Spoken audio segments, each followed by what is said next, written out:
Blossom and Buttercup awoke to see Bubbles sitting outside of the box, drawing in the dirt with a stick.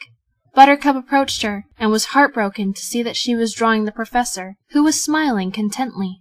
She swallowed hard, turning away. "Okay, we need to think of a way to get home without being seen," said Blossom, sounding much more like her old self. "We could dash from cloud to cloud," suggested Buttercup, pointing to the sky. It was a beautiful blue, but scattered here and there were fluffy white clouds floating without a care in the world. "We're going to get soaked," said Blossom. "But that's a good plan." "Problem," Bubbles muttered, not looking up from her doodle. "How do we get out of Townsville when our powers are gone? We won't be able to fly." "Oh yeah," said Blossom. "Maybe we can take the stuffing out of one of your larger stuffed animals and pretend to be a dog or something." "Brilliant," Buttercup grunted sarcastically. "If you have any better ideas, I'd love to hear them," Blossom snapped, but Buttercup simply shook her head. Without another word between the three of them, they shot straight upward and hid in the nearest cloud. Just like Blossom had said, they were soaked in seconds, but they didn't care. Before shooting to the next cloud, they'd peek out at the city to see if anyone was looking up at all. They were lucky to not have been spotted once the clouds became more spaced out the closer they got to their house. Finally, the girls made it, entering their home for the first time in what felt like years. Bubbles spotted Octi still sitting on the couch, and she grabbed him, hugging him tight. Blossom wasted no time, gesturing for her sisters to follow her into the lab. There was still a huge scorch mark on the tile from when her and Buttercup incinerated the professor's body. They each sifted through cabinets to look for the chemical, hoping against hope that the professor had some stored somewhere. "Aha!" said Buttercup. The other two flew to her side and spotted a bottle of Chemical X sitting on a shelf, and right next to it was the Antidote X. "Hurry! I want this all to end." Blossom gently took the bottle, popped the cork, and poured a generous amount in her hand, desperately patting it on her face and arms. Bubbles and Buttercup did the same, and once they were done, they all exchanged looks. "Do either of you feel any different?" Blossom asked. Buttercup jumped, trying to take flight, but she couldn't. Bubbles attempted to use heat vision, but nothing happened. Blossom looked at her arms and tried to bring out her blades, but they didn't come. Buttercup fell to her knees and started sobbing hysterically, and her sisters rushed to her side. "It's over!" she wailed. "It's finally over!"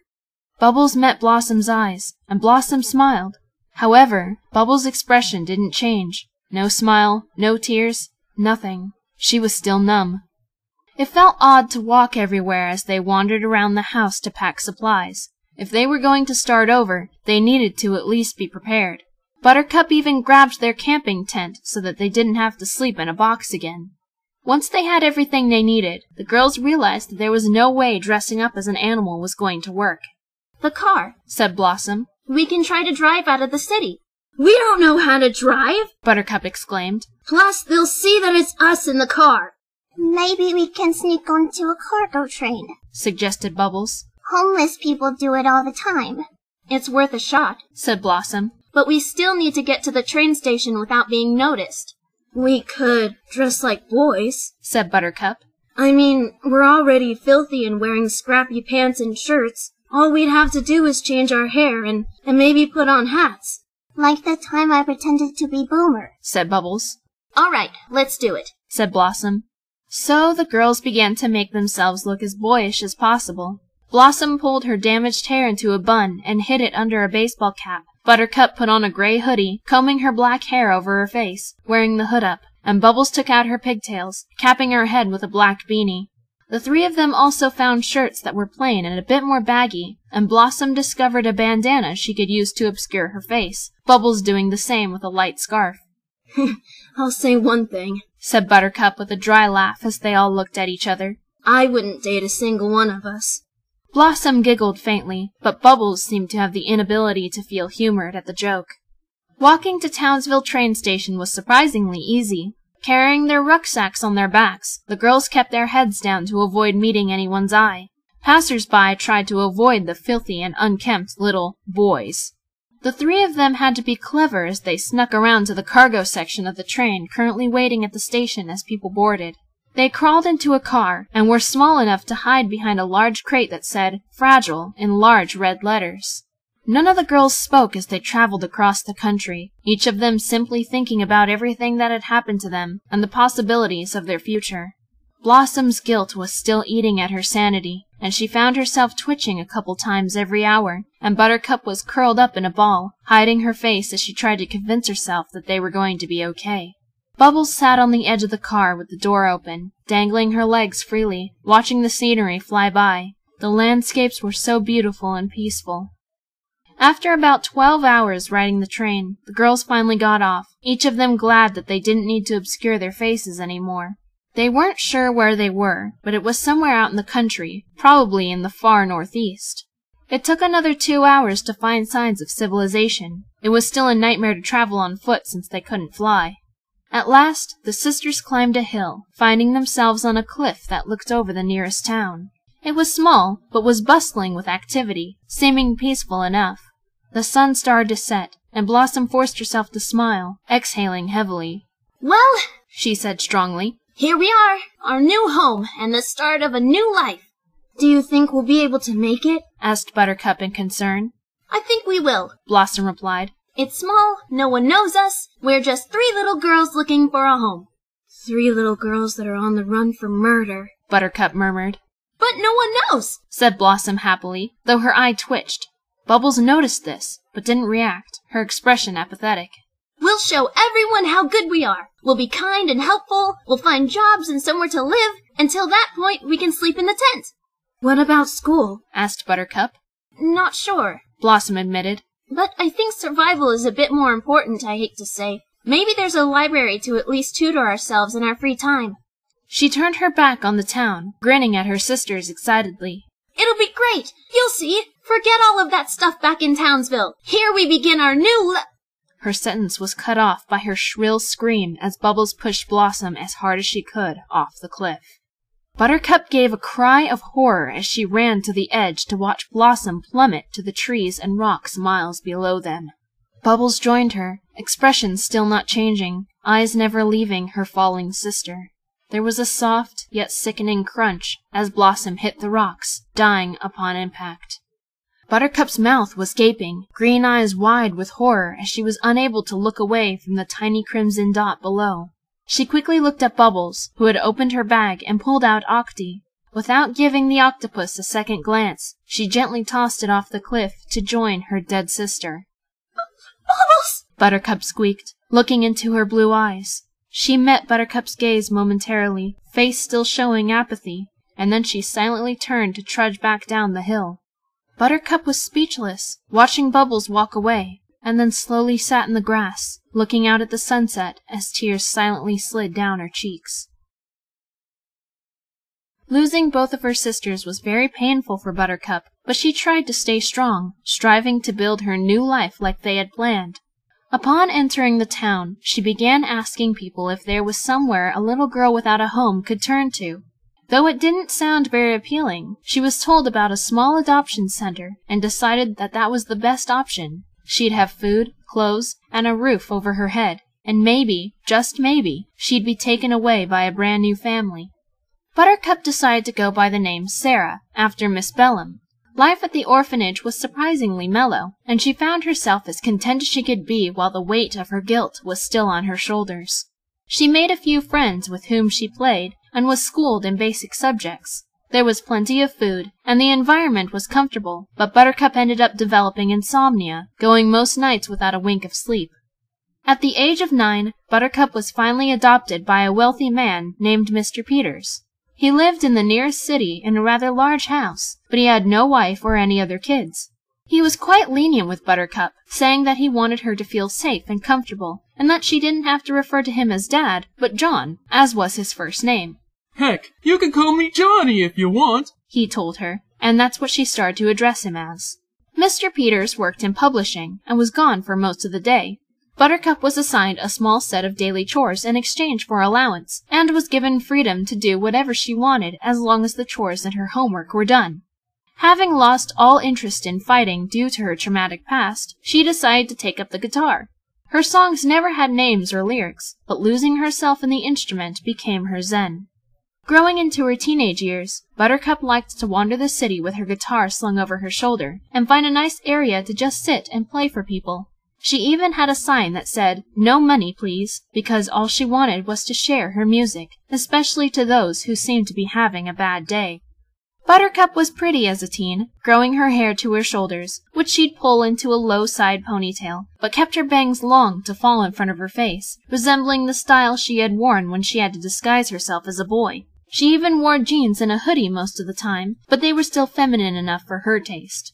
The past was never brought up to Mr. Peters, her new friends, or anyone else. She never mentioned having sisters, never spoke about parents, and never told how and why she came to the city. Most of all, she never went back to Townsville, and even though Buttercup would never be able to get rid of her guilt and shame, she tried her best to keep herself happy. Bubbles had snuck back onto another cargo train, going straight back to Townsville. Upon arrival, she remained in her disguise until she got to the police station, where she removed her beanie and scarf and turned herself in. Bubbles sat in a cold cell until her court hearing. In front of the judge, citizens of Townsville, and the new mayor, Bubbles told the entire story from start to finish.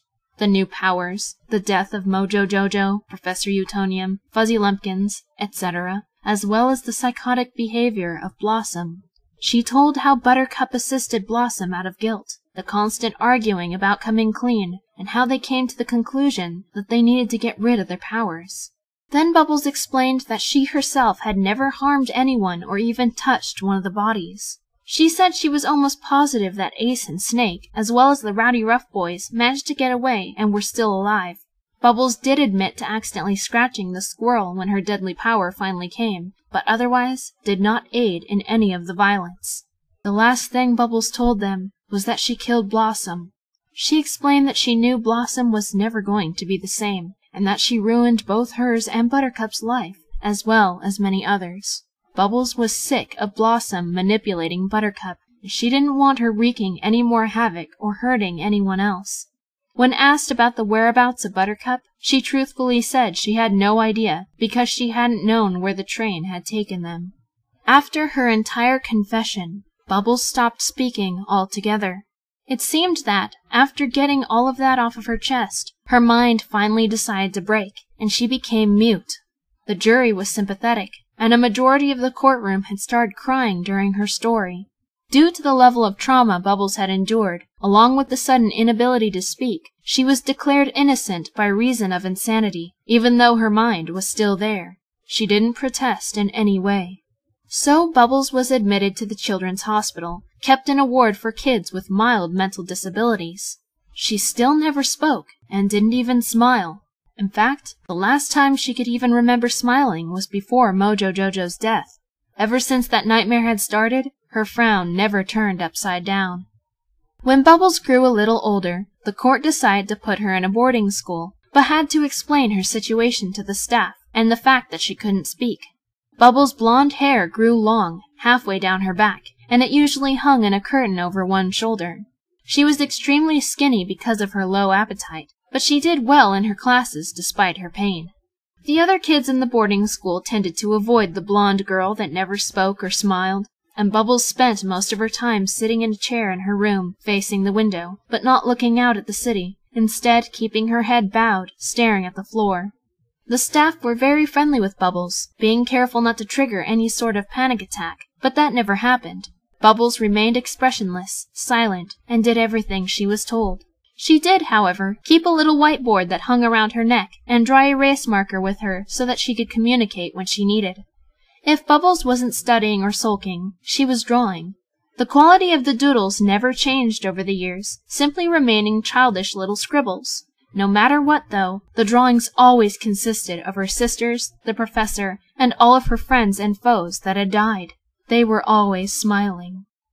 At the age of 15, Bubbles was comfortable enough to leave the school in her free time if she wanted to walk around. Of course, everyone in the city still knew the former Powerpuff Girl, but hardly anyone acknowledged her out of awkward pity. She watched her feet as she journeyed down the streets, petting a stray dog or cat whenever one passed. "Bubbles?" said a familiar voice, and she glanced up. She looked into the face of the Gang Green Gang's leader, Ace. He didn't wear sunglasses anymore, and his clothes were much less shabby than they had been when he was 17. His hair was even a bit shorter.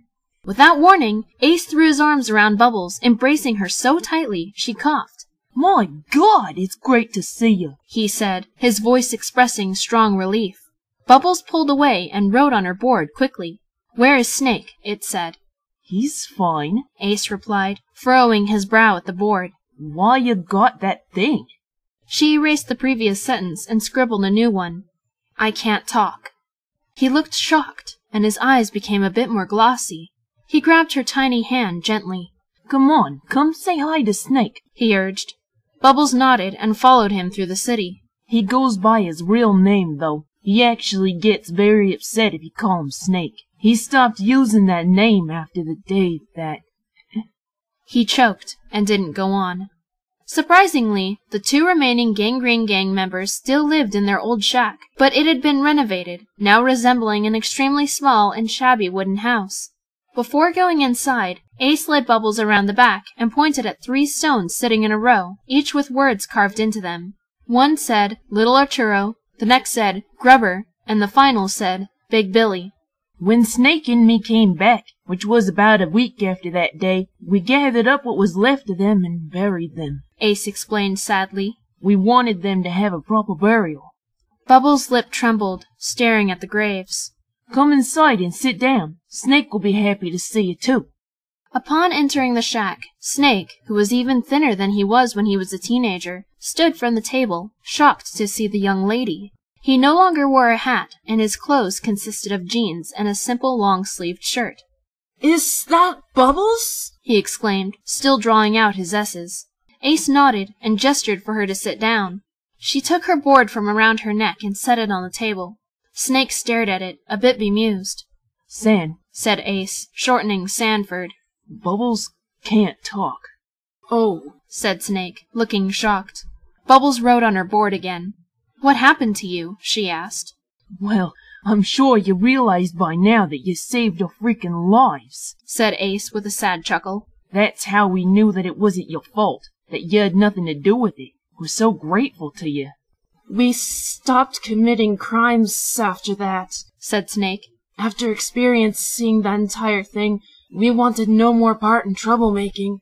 The 2 of us ended up hiding out in an alley, a good distance away from this shack, Ace continued. We built a sort of fort out of boxes to hide in case Blossom and Buttercup decided to come after us. Did they? No, Bubbles replied. What were those things they had? Asked Snake softly. Bubbles sighed. It's a long story, she wrote, then erased it and continued. Right after the fighting stopped, it happened to me too. Next she wrote, but I didn't use it. I knew you wouldn't, said Ace with a dismal smile.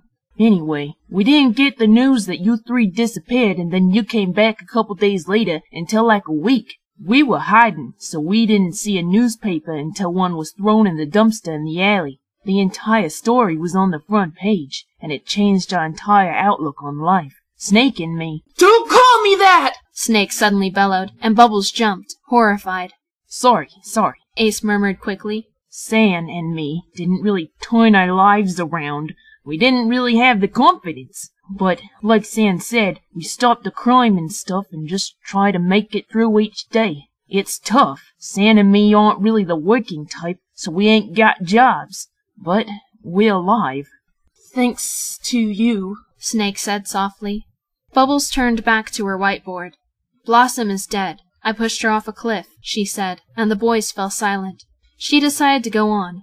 Even after we got rid of our powers, I knew it wasn't over. I can understand that, said Ace sadly. Where's Buttercup? Asked Snake. I don't know. I left her behind. Bubbles, we owe you our lives, Ace said desperately. I don't even know what we could do to make it up to you. You don't need to make it up to me. I'm just sorry I couldn't help the others, Bubbles replied. I know they'd be thankful too, said Snake, and Bubbles nodded sadly. But you know, I can't imagine the pain you're in. You were caught in the middle of that whole thing.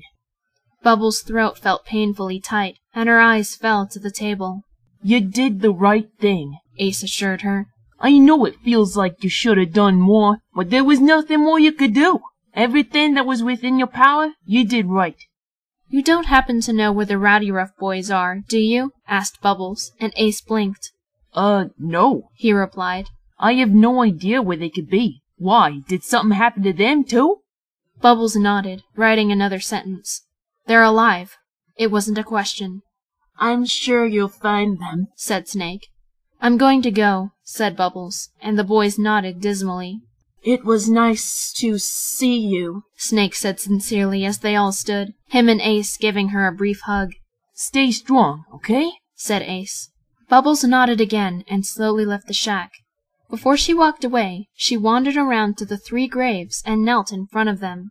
She was sad that she didn't have any flowers to place on them, so instead she took her marker and drew a heart on each stone. Bubbles knew that eventual rain would erase them, but this would suffice until she could bring flowers. With that, Bubbles continued the way she came, going back to the main city. It actually took some time, but Bubbles finally managed to figure out where the Rowdy Rough Boys were. They were a few miles down the ocean in a little house on a grassy cliff. She had to ride a ferry to get there, and when she arrived, she nervously approached the door, knocking lightly. It was Boomer who opened it, and Bubbles saw that he had a large scar on his cheek. He looked confused for a few seconds, but then gasped loudly. Bubbles? He exclaimed in disbelief, and Bubbles nodded. She pointed to the board hanging from her neck, where she had already written, "I can't talk." This made Boomer's face fall, and he quickly beckoned her inside. The living room was small and decently cluttered, which made sense because they weren't very organized boys. Butch was on the couch watching television, and Bubbles' heart broke when she saw that he was still missing one of his legs. He sat up quickly when he saw the blonde girl. That's not, he said, and Boomer nodded. Brick, get your ass in here, he called, and Brick came down the hall and entered the room, but he froze when he saw Bubbles. Holy shit, dude, he croaked. It seemed his vocal cords had been damaged. Bubbles remembered Brick getting pierced straight through the chest, and quickly wrote on her board. "Are you okay?" she asked, and Brick furrowed his brow. Yeah, are you? What's up with the whiteboard? She can't talk, Boomer replied, and both of his brothers immediately looked painfully sympathetic. Bubbles shook her board desperately, trying to get an answer from the red-headed boy. Brick pulled up his shirt, exposing an enormous scar, and then turned to reveal a matching one on his back. I'm alive because of our powers, he explained. But I was pretty damn close to dying. Sometimes I have trouble breathing, and if my heart rate increases too much, my chest hurts, and obviously my voice is shot. There was no saving my leg, Butch added. But it's not so bad since we can fly. You still have your powers? Bubbles asked. Yeah, Boomer replied. Why, don't you? We got rid of ours with the Antidote X so we could stop that ordeal, said Bubbles. What was that, anyway? Asked Butch. Bubbles hesitated. She hadn't told the story to Ace and Snake, but she felt the boys deserved to know. If you get me a pen and paper, I'll explain what I can, she wrote. Brick was the one to oblige, handing Bubbles a pad of lined yellow paper. She tried to write as fast as she could, explaining everything in the least amount of words possible. When she was done, there were quite a few pages, and Boomer read it out loud to his brothers. They were absolutely dumbfounded. I don't understand, said Brick, sounding almost desperate. Why did you girls get bad powers? Bubbles blinked and wrote a large question mark on her whiteboard. Look, said Boomer, and he took out a switchblade from his pocket. Bubbles let out a soundless cry of horror as he slashed the back of his own wrist. However, after setting the blade down, he pressed his other hand to the cut, held it there for a few seconds as it glowed, and then lifted it. The wound was gone, not even leaving a scar. The ability just appeared out of nowhere when I was leaning over Brick's injury and trying to figure out what to do. I had set my hands on his chest, and my hands started glowing, and the blood began to stop. I was crazy confused, but went with it. It took about 30 minutes, and I was exhausted when it was done, but I managed to fix most of the damage. Of course, it was bad, so I couldn't heal everything.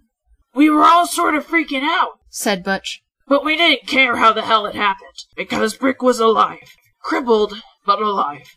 Look who's talking, Gimpy, Brick spat, and Butch stuck out his tongue. Anyway, a few days later, mine came along. We were flying around to find someplace to live, and luckily we found this stinky old place, and we went in to check it out. We hoped that you girls wouldn't find us here, but Boomer mentioned you telling him to run. When we were discussing it, I went into this wicked trance and was able to tune into your emotions. Bubbles' eyes were wide upon hearing this. I found out that I could feel anyone's emotions if I thought about them. Blossoms were really disturbing. Anyway, I realized that you hadn't been part of it. Man, after feeling all that shit, we didn't want to get in a fight ever again. What about you? Bubbles asked Butch quickly. Mine came the night after the day Brick got his, he replied. I was sitting on the edge of the cliff, just watching the ocean and massaging my stump. It still ached, even after Boomer healed the skin over. Then my hands started glowing like his had, and the pain went away. I flew back inside and shook the other two awake, because they had been sleeping. He smacked me over the head, Boomer interrupted spitefully.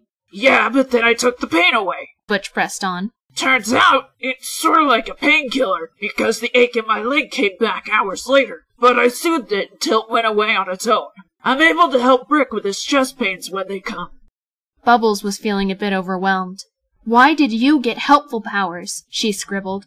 I actually thought about that, Brick replied. And after hearing your side of the story, it kind of confirms my theory. I think there's some weird side effects to Chemical X, one that doesn't kick in for a long time. Now, you Powerpuffs were good little girls, so the side effect negated the sugar, spice, and everything nice, and you got killer weapons. I think Blossom couldn't mentally handle what she had done, and that's why she went crazy. Expanding on that, continued Boomer, we were bad little boys, so we got powers that were helpful instead of harmful. It makes me wonder what would have happened to Mojo if he had been alive long enough to get affected. As for why we got the powers the way we did, I think the side effect happened when it was convenient for it, not us, said Butch.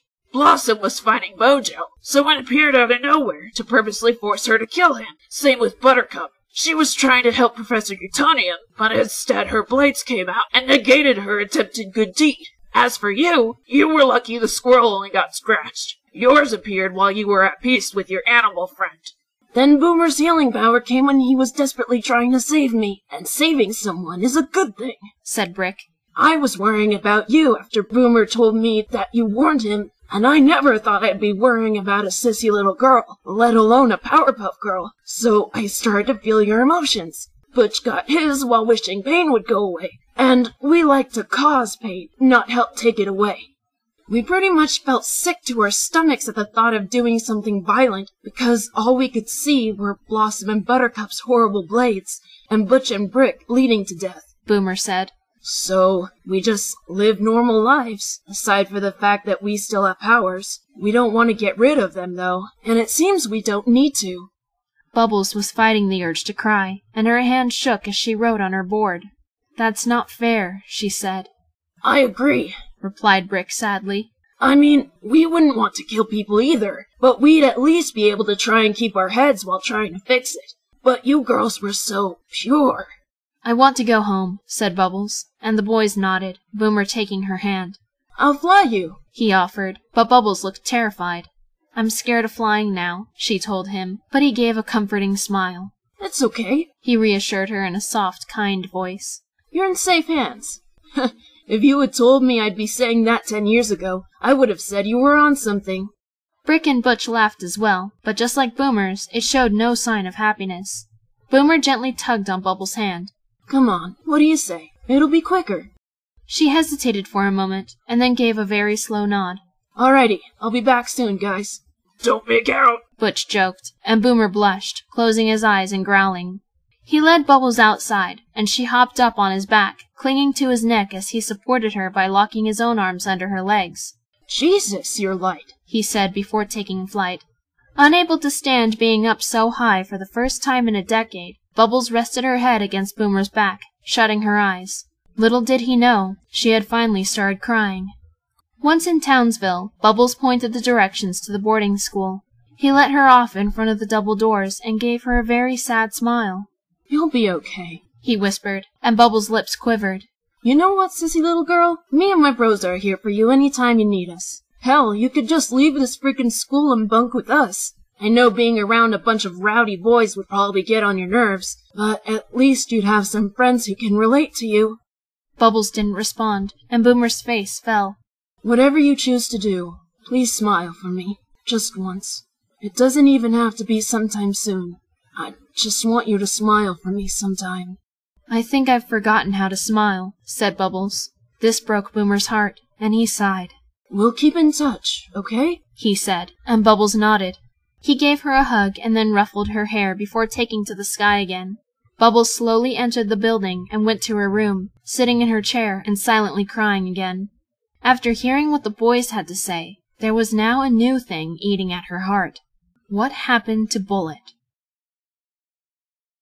The following weekend, Bubbles went out again, practically running to an area of woods she knew Bullet had looked after.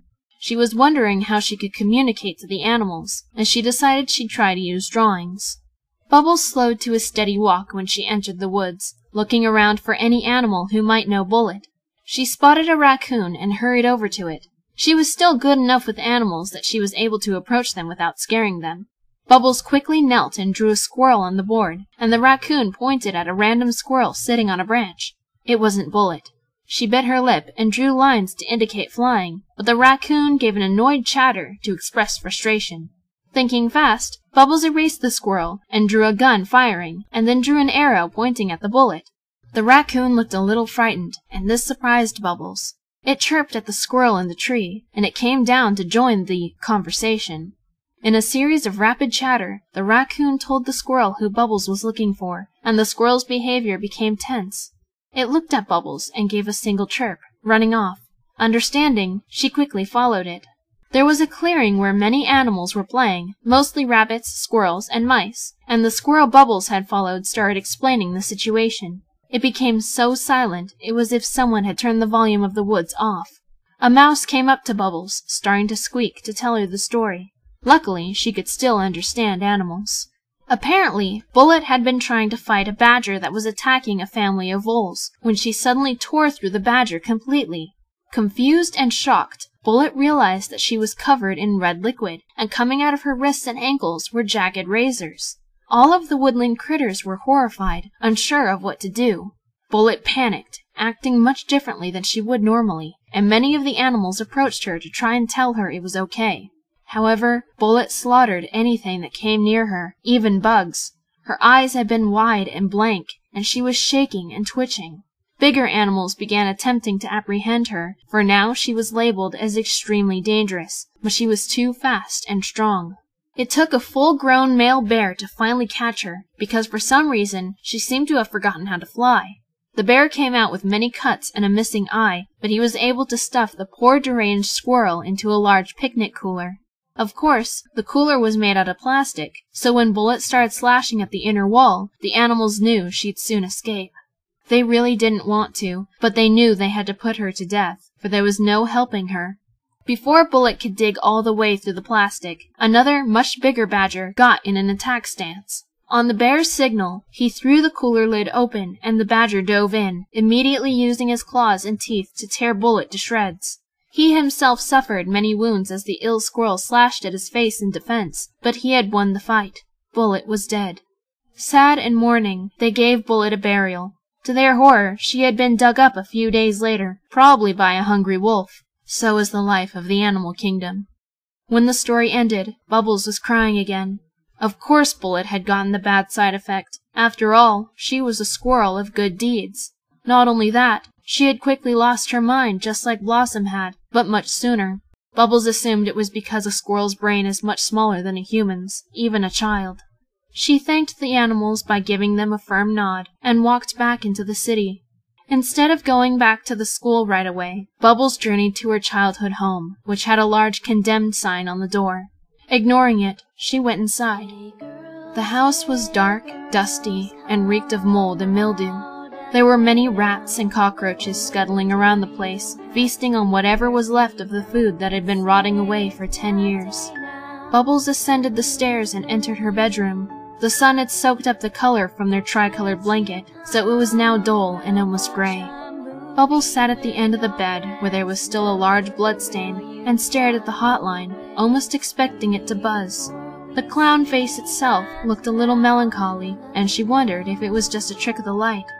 Glancing at the nightstand, she saw a picture frame with her, the professor, and her sisters at the beach, all wearing jubilant smiles.